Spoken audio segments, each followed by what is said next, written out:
Sumasa inyo ang palatuntunang ang Iglesia ni Cristo. Isang palatuntunan na maghahatid sa inyo ng magadalisay na aral ng Diyos na sinasampalatayanan ng Iglesia ni Cristo. Mga katotohanang maghahatid sa atin sa matuwid na landas ng paglilingkod sa Diyos. Magandang araw po sa inyong lahat. Muli po sa pangalan ng Iglesia ni Cristo ay sumasa inyo po ang palatuntunang ang Iglesia ni Cristo. Ako po si kapatid na Jerry Luar Jr.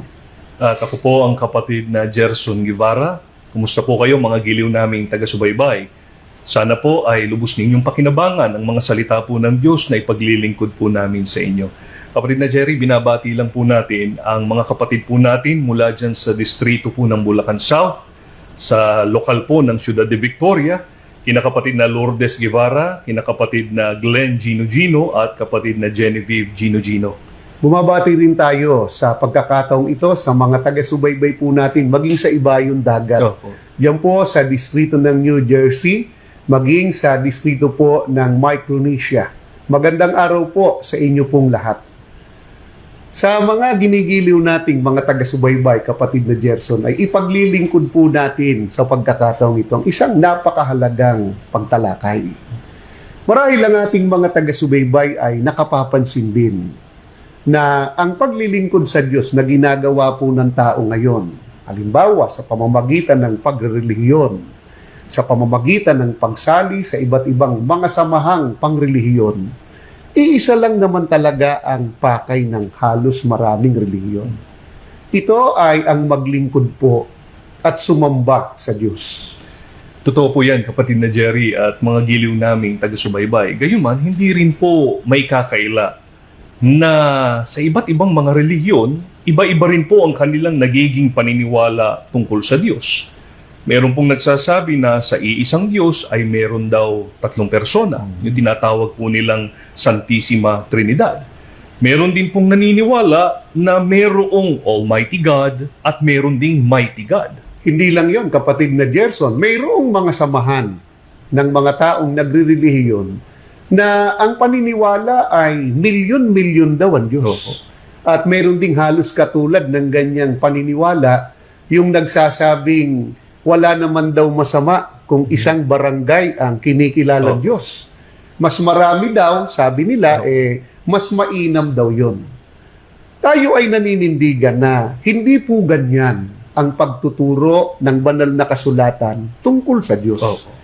Totoo po yan, kapatid na Jerry. At yan nga po ang ipaglilingkod natin ngayon sa ating mga taga-subaybay sa pagkakataong ito. Kapatid na Gerson, ipaglingkod na natin sa ating mga taga-subaybay. Kung sasangguniin ang banal na kasulatan na siyang salita ng ating Panginoon Diyos, sino po ba ang Diyos na dapat makilala po ng tao?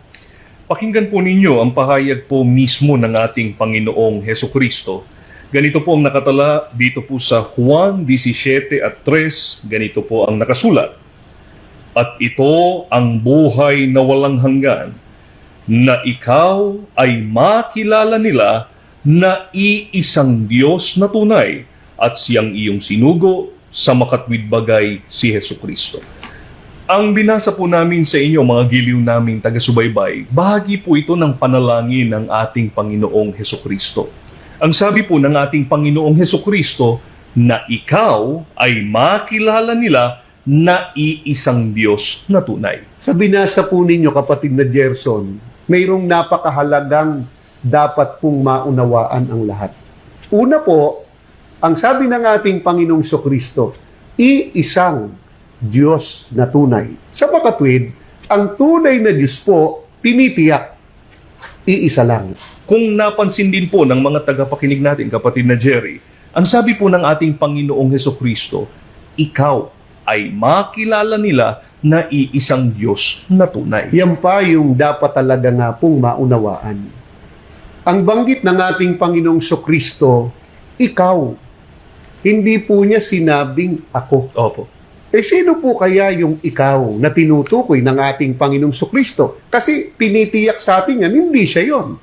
Kasi siya po yung nagsasalita. Opo. Hindi ba pag ginamit po natin yung salitang ikaw, tumutukoy yan, hindi siya nagsasalita, Doon sa kundi kausap. sa kausap. Opo, doon sa kausap. Eh sino po ba yung kausap ng ating Panginoong Kristo na yun po yung tinutukoy dun sa banggit na ikaw? Ang binasa po natin kanina ay Juan 17:3. Itaas lang po natin ang pagbasa sa talatang 1. Ganito po ang ating matutunghayan. Ang mga bagay na ito ay sinalita ni Jesus. At sa pagtingala ng kanyang mga mata sa langit ay sinabi niya, Ama, dumating na ang oras. Luwalhatiin mo ang iyong anak upang ikaw ay luwalhatiin ng anak. Mga kababayan, ang tinutukoy po ng ating Panginoong Hesukristo na iisang Diyos na tunay, walang iba kundi ang Ama na nasa langit. Sa mga kapatid, ang itinuturo po ng ating Panginoong Hesukristo na iisang tunay na Diyos na dapat kilalanin po ng tao ay ang Ama. Sagutin din natin, kapatid na Gerson, yung ipinipilit ng iba. Sinasabi po nila, yang aral daw yan na ang Ama ang iisang Diyos na tunay, na bago raw yan. Yan daw ay nung ang ating Panginoong Kristo nasa lupa pa. Subalit, nang ang ating Panginoong Kristo raw umakyat na sa langit, naging Diyos na. Ano po ang tugon natin dyan? Hindi po totoo ang sinasabi po nila. Ganito po ang mababasa natin sa unang Korinto sa 8 at 6. Ganito po ang pagtuturo sa atin. Ngunit sa ganang atin ay may isang Diyos lamang, ang Ama, na buwat sa Kanya ang lahat ng mga bagay at tayo sa Kanya. At isa lamang Panginoon, si Hesukristo, na sa pamamagitan Niya ang lahat ng mga bagay at tayo'y sa pamamagitan Niya. Gusto lang po nating ipapansin muna, kapatid na Jerry, sa mga tagapakinig po natin, na ang binasa po nating talata ay isinulat po ito ni Apostol Pablo. Si Apostol Pablo po ay natawag sa pagiging apostol nang ang ating Panginoong Hesukristo po ay nasa langit na. Eh ano po ba ang pagtuturo ni Apostol Pablo? At yun din ang kanyang pananampalataya tungkol sa ating Panginoong Kristo nung ang ating Panginoong Kristo ay nasa langit na po. Ang sabi nga po sa talata na ating binasa, sa ganang atin, may isang Diyos lamang, ang Ama. Sa mga kapatid, sa pagtuturo po ni Apostol Pablo, iisa ang tunay na Diyos at yon ay ang Ama. Sa mga kapatid, mga ginigiliw naming mga taga-subaybay, sana po napansin po natin ang ating Panginoong Hesukristo po at ang kanyang mga apostol ay nagkakaisa sa pagtuturo kung sino at kung ilan lamang ang tunay na Diyos. Ang ating Panginoong Kristo, ang pagtuturo po niya, iisa ang tunay na Diyos, walang iba kundi ang Ama. Ang kanyang mga apostol po, isa na nga po, si Apostol Pablo, ay gayon din po ang itinuro. Ang tunay na Diyos po, iisa rin. Walang iba po kundi ang Ama na nasa langit. Ang Panginoong Kristo kailanman hindi po naging Diyos nung siya po ay umakyat na po sa langit. Puntahan natin ang pagtuturo po mismo ng ating Panginoon Diyos, kapatid na Gerson. Ano po ba ang pagtuturo ng ating Panginoon Diyos? Pakinggan po natin ang nakatala dito naman po sa aklat ng Isaiah sa 45:21. Pakinggan po ninyo ang pahayag mismo ng ating Panginoong Diyos. Kayo'y mangagpahayag at mangagpasapit. Oo, magsanggunian silang magkakasama. Sinong nagpakilala nito mula ng mga unang panahon? Sinong nagpahayag niya ng una? Hindi baga ang Panginoon? At walang Diyos liban sa akin. Isang ganap na Diyos at tagapagligtas, walang iba liban sa akin. Mga giliw po naming taga-subaybay, ito po ang pagtuturo ng ating Panginoong Diyos mismo tungkol sa tunay na Diyos. Ang sabi nga po niya, walang iba liban sa akin. Walang Diyos liban sa akin. Sa makatwid, sa pagtuturo po ng ating Panginoong Diyos, wala pong ibang Diyos maliban sa Kanya. Kaya sa mga ginigiliw po nating mga taga-subaybay, kapag ka po may nagturo sa inyo ng iba sa pagtuturo ito, wag po ninyong tatanggapin. Hindi po yun ang pagtuturo, una, ng tunay na Diyos. Hindi rin yun ang pagtuturo ng ating Panginoong Kristo. Hindi rin yun pagtuturo po ng mga apostol. Ang pagtuturo po ng tunay na Diyos, iisa lamang siya. Siya po ang Ama na nasa langit. Ang pagtuturo po ng mga apostol at ng ating Panginoong Kristo ay gayon din po. Puntahan naman natin ngayon, kapatid na Gerson, ang tungkol naman sa paraan kung papaano ang pagkilala at pagsamba sa tunay na Diyos. Itinuturo din ba ng banal na kasulatan kung papaano po dapat sambahin ang iisang tunay na Diyos? Mangyari po kasi, iba't iba ang kaparaanan ng tao sa pagsasagawa ng pagkilala at pagsamba sa Diyos. Mayroong mga tao, wag nawang ipagdamdam ng ating mga taga-subaybay, meron silang mga imahen, at ito ang kanilang pinaglilingkuran. Ganito ba ang tunay na paglilingkod po sa ating Panginoon Diyos? Natitiyak po natin hindi, kapatid na Jerry, sapagkat kung ang Biblia po, mga giliw naming taga-subaybay, ang ating tatanungin, ang likas na kalagayan po ng tunay na Diyos ay Espiritu. Gaya po ng mababasa natin dito po sa aklat ng Juan, sa 4 at 24. Ang maganda po siguro ay ipaglingkod po natin sa ating mga tagapakinig. Pakinggan po ninyo Juan 4:24. Ang Diyos ay Espiritu, at ang mga sa Kanya'y nagsisisamba ay kinakailangang magsisamba sa Espiritu at sa katotohanan. Ang sabi po ng ating Panginoong Hesukristo, mga giliw naming taga-subaybay, ang Diyos ay Espiritu. Ano po ba ang ibig sabihin na ang Diyos ay Espiritu? At ano ang ibig sabihin ng Espiritu?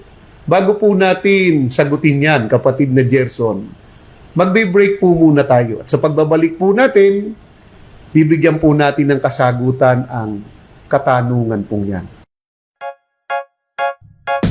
Nakikinig kayo sa Iglesia ni Cristo Radio, DZEM 954, ang tinig ng katotohanan.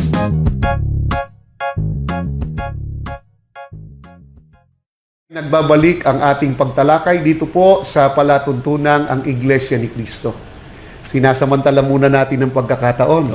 Binabati po natin ang mga taga-subaybay po natin diyan po sa distrito po ng Isabela East. Magandang araw po sa inyong lahat. At kinukumusta rin po natin ang mga taga-subaybay po natin mula po dyan sa distrito ng Maynila, lalo na po sa lokal ng Tondo. Kumusta po kayo, mga kapatid? Puntahan na natin, kapatid na Gerson, yung iniwan nating katanungan po kanina bago tayo nag-break. Ang ating itinatanong, ano po ang ibig sabihin na ang Diyos ay Espiritu? At ano rin ang ibig sabihin ng Espiritu? Ganito po ang mababasa po natin na nakatala dito po sa aklat ng Lucas sa 24 at 39. Ganito po ang ating mababasa. Tingnan ninyo ang aking mga kamay at ang aking mga paa. Ako rin nga. Hipuin ninyo ako at tingnan, sapagkat ang isang espiritu'y walang laman at mga buto, na gaya ng inyong nakikita na nasa akin. Mga giliw naming taga-subaybay, ang Espiritu po, gaya po ng sabi ng ating Panginoong Hesukristo, walang laman, walang buto. Sa madaling salita, kapatid na Jerry, wala pong materya. Sa makatwid, hindi po nakikita. Opo. Kaya hindi po siya maaaring igawa ng larawan o rebulto. Puntahan po natin ang ipinipilit po ng iba, kapatid na Gerson, at sinasabi, kaya po kami may mga larawan o mga ribulto upang mayroong kaming napag-uukulan anya at nakikita namin na sinasamba po namin. Ano po ba ang sinasabi po ng banal na kasulatan kung ang tao ay gagamit po ng larawan o imahen sa pagsamba sa ating Panginoon Diyos? Pakinggan po natin at ganito po ang mababasa nating pahayag ni Apostol Pablo. Dito po sa aklat ng mga gawa sa 17 at 29, ganito po ang ating mababasa. Yamang tayo nga'y lahi ng Diyos, ay hindi marapat nating isipin na ang pagka-Diyos ay katulad ng ginto o ng pilak o ng bato na inukit ng kabihasnan at katalinuhan ng tao. Sana po napansin ninyo ito, mga giliw naming taga-subaybay.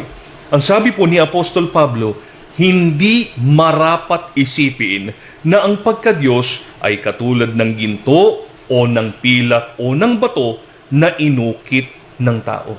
Isipin pa lang po, hindi na marapat o ipinagbabawal na. Lalo pong ipinagbabawal kung gagawa ang tao ng larawan o kaya rebulto at ito ang kanyang sasambahin at paglilingkuran. Itinatanong po ng iba't sinasabi, bawal palaan niyang sambahin ang larawan. Bawal sumamba sa rebulto at talagang bawal nga po. Paano tayo magsasagawa ng pagsamba sa tunay na Diyos? Paano po ba ang pagsamba sa tunay na Diyos ayon po sa Biblia? Ganito po ang itinuturo sa atin dito po sa aklat ng Juan sa 4 at 23. Ganito po ang ating mababasa. Datapwat dumarating ang oras at ngayon nga nasasambahin ng mga tunay na mananamba ang Ama sa espiritu at katotohanan, sapagkat hinahanap ng Ama ang mga gayon na maging mananamba sa Kanya. Mga giliw naming taga-subaybay, ang sabi po ng ating Panginoong Hesukristo mismo, sasambahin ang Ama sa espiritu at katotohanan. Iyan po ang itinuturo na tamang paraan, wastong paraan ng pagsamba sa tunay na Diyos. Sambahin sa espiritu at sa katotohanan. Sana po ay napansin natin yon, mga ginigiliw naming mga taga-subaybay. Sambahin ang Diyos sa espiritu at katotohanan. Opo. Paano po ba yung pagsamba sa Diyos? Una, sa espiritu. Ikalawang binanggit ay sa katotohanan. Ganito naman po ang pagtuturo sa atin. Biblia pa rin po ang sasagot, kapatid na Jerry. Dito po sa aklat ng Mateo sa 6, 9 hanggang 10, pakinggan po ninyo. Magsilalangin nga kayo ng ganito, Ama namin na nasa langit ka, sambahin nawa ang pangalan mo. Dumating nawa ang kaharian mo. Gawin nawa ang iyong kalooban, kung paano sa langit, gayon din naman sa lupa. Ang pagsamba po sa tunay na Diyos sa Espiritu ay sa paraan pong sambahin ang pangalan ng tunay na Diyos. Kaya sa loob po ng Iglesia ni Cristo, sinasamba po natin ang Ama. Opo. Paano naman ang pagsamba po sa Diyos sa katotohanan? Ang sabi po sa talata na ating binasa, gawin nawa ang iyong kalooban. Sa makatwid, ang pagsamba po sa katotohanan ay sa paraang ginagawa o tinutupad po natin ang kalooban ng ating Panginoon Diyos. Ito po ang dahilan kung bakit hindi po kami kailanman nagsasawa na kayo po ay anyayahan, magpatuloy po sa pagsusuri sa mga aral ng Diyos na ipinatutupad dito po sa loob ng Iglesia ni Cristo. Isa na nga po ang aral kung sino po ang tunay na Diyos, walang iba kundi ang Ama na nasa langit. Ayaw po kasi namin, di po ba kapatid na Gerson, na masayang po ang inyo pong mga pagpapagal sa ginagawa po ninyong pagkilala sa Diyos saan mang relihiyon po kayo kabilang. Ang nais po namin, dito tayo magsama-sama sa Iglesia ni Cristo sapagkat narito po ang tunay na paglilingkod sa Diyos na ikapagtatamo po natin ng pangakong kaligtasan ng kaluluwa pagdating po ng araw ng paghukom. Muli po, salamat po sa inyong pagsubaybay. Sana po'y nakatulong sa inyong pagsusuri ang ating ginawang pag-aaral. Bago tayo pansamantalang maghiwa-hiwalay, mananalangin po muna tayo. Pangungunahan po ng kapatid na Gerson. Panginoon na aming Diyos, pinupuri at niluluwalhati ka ng iyong mga lingkod. Sapagkat minsan pa po kinasangkapan mo ang palatuntunang ito upang mahayag ang iyong mga banal na katotohanan. Hinihiling po ngayon ng iyong mga hinirang, lahat ng naabot ng pagtuturo ng iyong mga salitang ito, nawa mabuksan ng kanilang mga puso't isipan, ikaw ang makilala nilang kaisa-isang tunay na Diyos at magkasama-sama po kami sa tunay na paglilingkod sa iyo sa loob ng Iglesia ni Cristo. Amen. Patuloy mo pong ipagkaloob ang pagtatagumpay sa kabuuan ng iyong iglesia. Patuloy pong ingatan ang iyong tagapamahalang pangkalahatan sa ginagawa naming mga paglilingkod sa iyo.